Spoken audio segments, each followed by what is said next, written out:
Yeah. Go ahead. My baby about to go ahead and color this thing right here. Do your best, sweetheart. Okay. And while you color, I'm just gonna run my mouth, okay? Okay. All right. As we know, we've all been hit real hard by this 4 million watch hour view and 1 billion subscriber nonsense. So I'm doing everything I can to try to get this channel monetized at the time. But regardless of that, I want you to take a chance and go visit the Works of Freedom YouTube page. That is my personal page. Where I do have things with me and Feodora on there and different things like that. And one of the things I do on there that's part of my channel is I do graffiti trades. And recently I did a graffiti trade.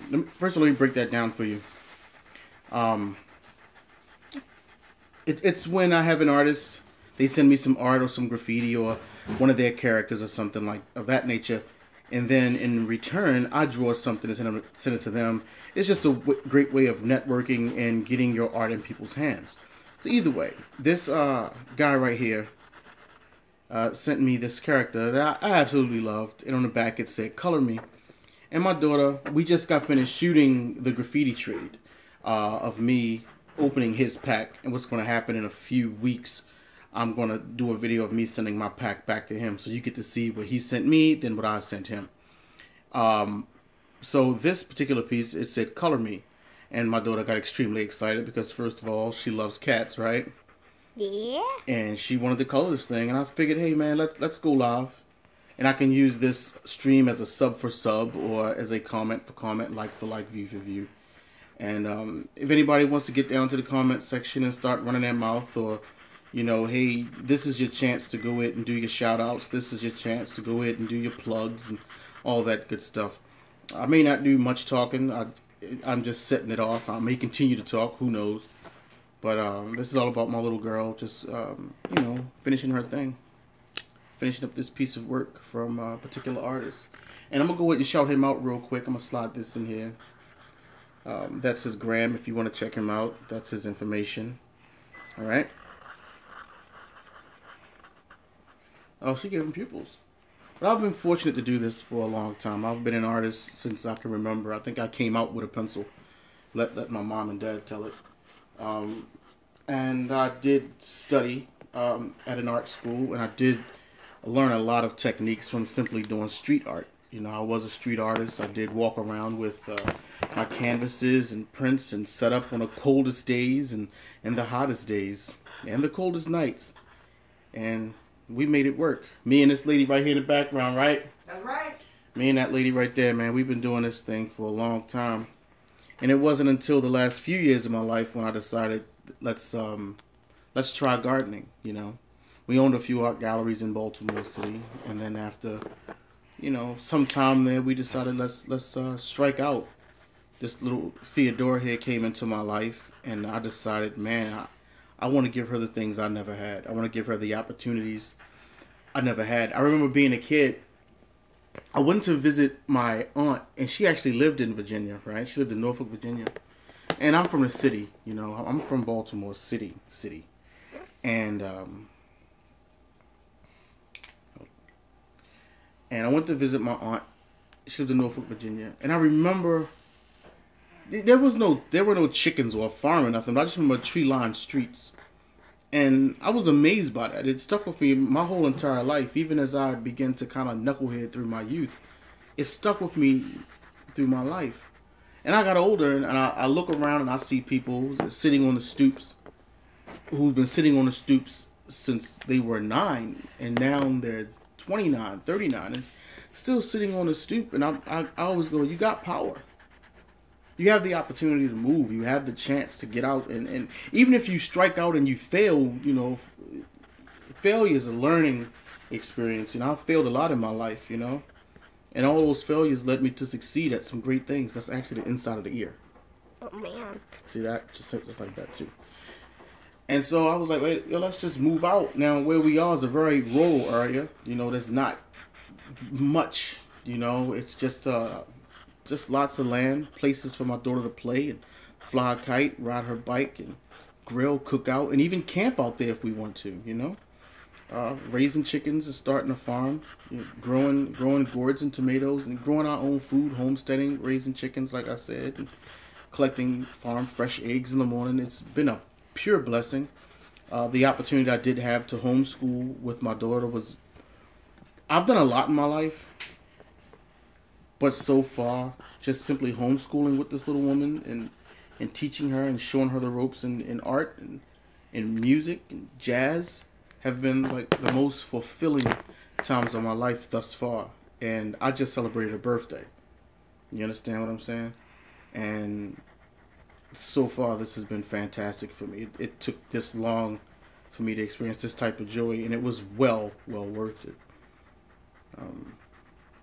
So, just if you get an opportunity to get out, if you got a vehicle, or if you got a dream, if you got a kite, fly it. You don't have to live and pass in the same exact spot that your parents did. You don't have to settle for less.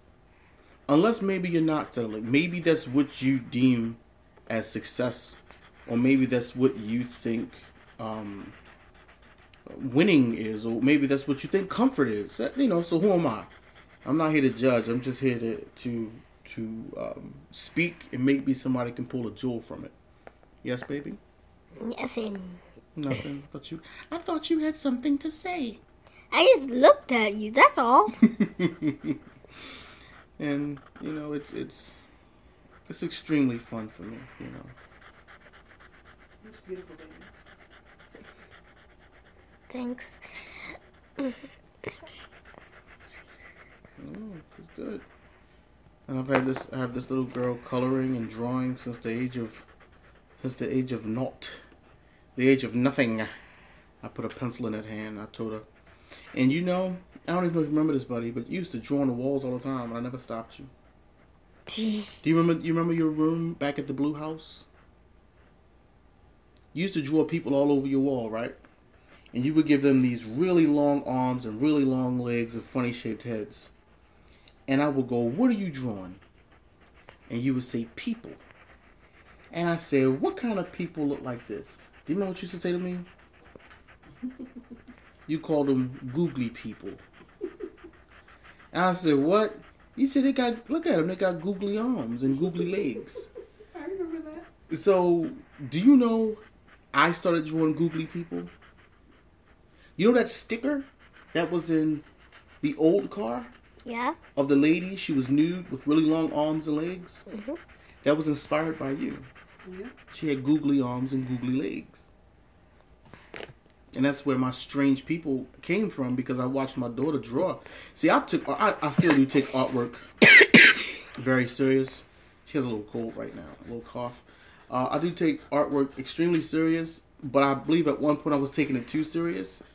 And my daughter taught me to have fun with it, Because when I first started drawing, it was, I was doing cartoons. I would draw the Looney Tunes. I would draw the Mario Brothers. I would draw Sonic. I would draw Woody Woodpecker, Mighty Mouse. I was just cartoons. I didn't want to draw anything realistic.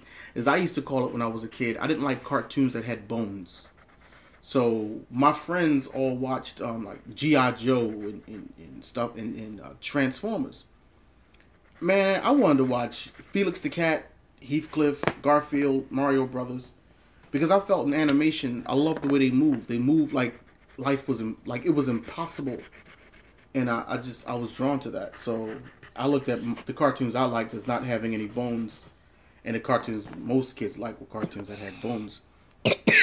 So when I went to Baltimore School for the Arts, and when I went there, it really got solidified that it felt like cartooning wasn't real. It felt like, because they pushed the art of art. They pushed it was theater and dance and music, things like that. Like, I put it to you like this: it felt like I wanted to play the kazoo, and they were teaching like the saxophone. You know what I mean? They were teaching these beautiful woodwind instruments, and I just wanted to play the kazoo, the chopsticks. I wanted to hand bone on the spoons and play the cowbell extremely well, But I fell into it, and I began to do my paintings. I did my studies. I studied my artists, and I studied style and technique. So during that time and further into my adult life, I dealt with very realistic subject matter, whether it was the nude model or portraits and landscapes and things of that nature. And then my daughter came along. Those kind of drawings and paintings take an extremely long time to do for me. Not all the time, but if I'm really trying to perfect something, and plus at that time I had an art gallery and I was doing lots of shows. So between traveling and sitting in front of a canvas for hours and days, that's time that you just don't have when you become a father, right? So I became a father and I stopped drawing for a while. But I had an immense amount of work. So when I had my gallery, it was artwork just lining the walls, and none of it which was really new. But I would watch my daughter get a pencil and just tear through 1,000,000 sheets of paper. To her, it was all profound, people with stuff that she knew, people, little weird animals and creatures and things of that nature. And the look on her face was like, it was satisfied. Like, that was a sound effect. Like, I would look at her and I would hear a sound effect that sounded like satisfied. And I was like, yo, I want that. I want that feeling again. I want to know what that's like. So I brought myself a sketch pad and I began to just tear through the sketch pad, doing these very crude sketches of nude women, very crude sketches of beetles, animals, and things of that nature. Just very, very, very crude. That's the only way I could put it. And then later on, years later, I began to delve back into cartoons again because I started showing my daughter the cartoons I like. I mean, we got around to some of like modern cartoons, but when we first started watching cartoons, we don't watch a lot of TV first of all.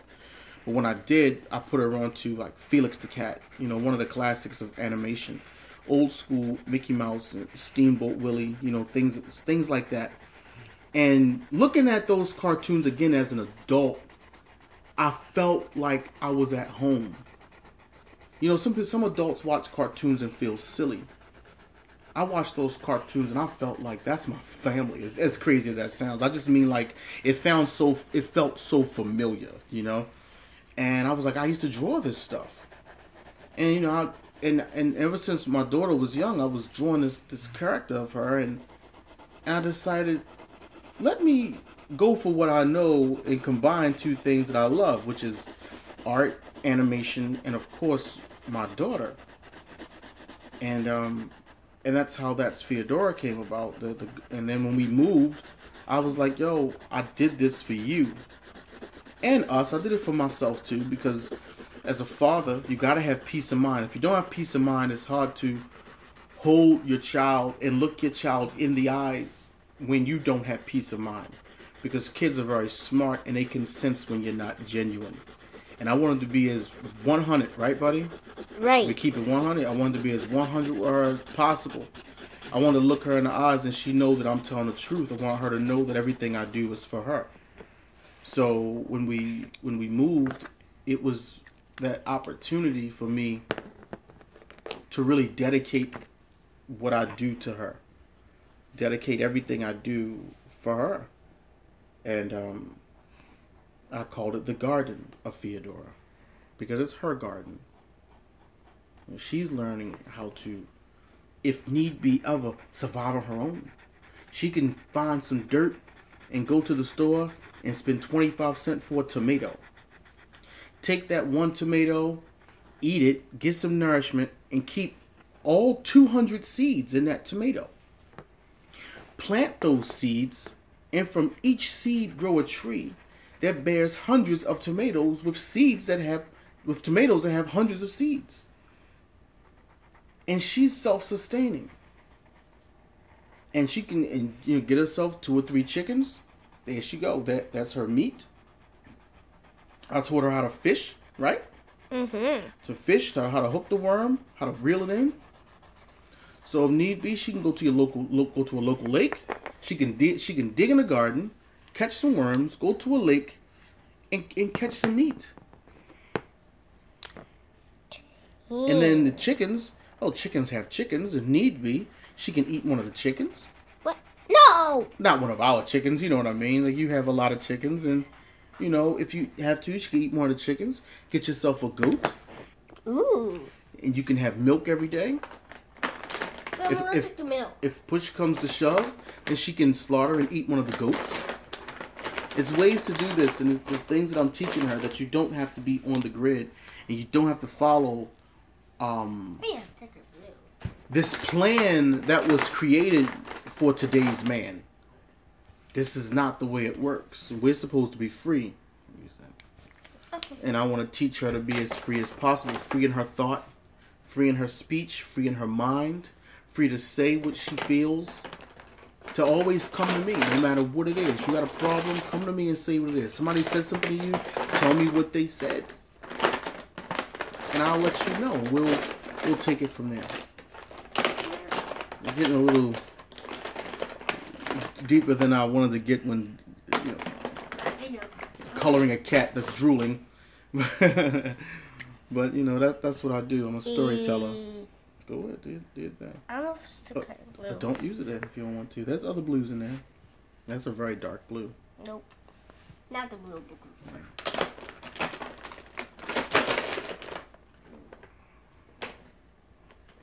Come on, where is that blue? You can't find any more blues? Here's a blue right here.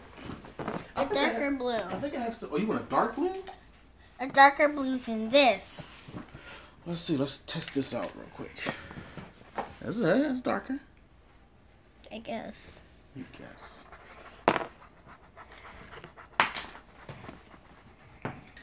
I guess it's a little darker. We'll need some clouds.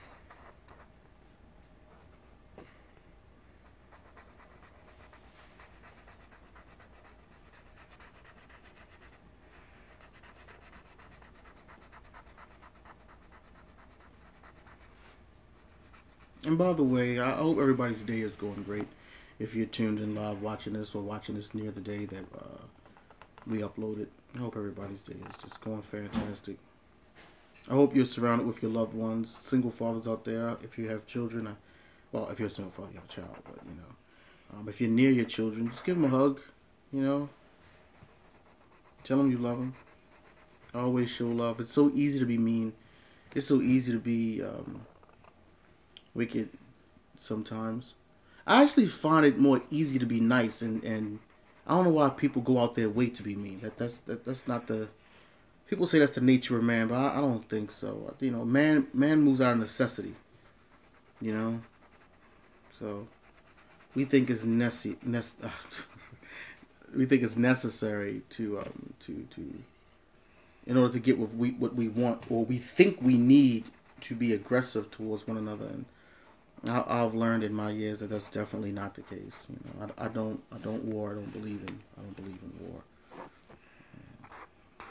Like Wonder Woman? Exactly. Like Wonder Woman. Put love first. Love can conquer all. I believe that. Me too. And it's not just you too. Yeah, that's not just a saying. Love conquers all. It's not just a fortune cookie. That's a real thing. Love conquers. It trumps all. It definitely can abolish wickedry.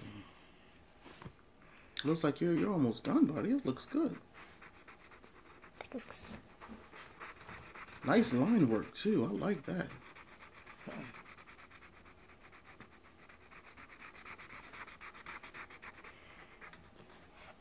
Oh, that's nice.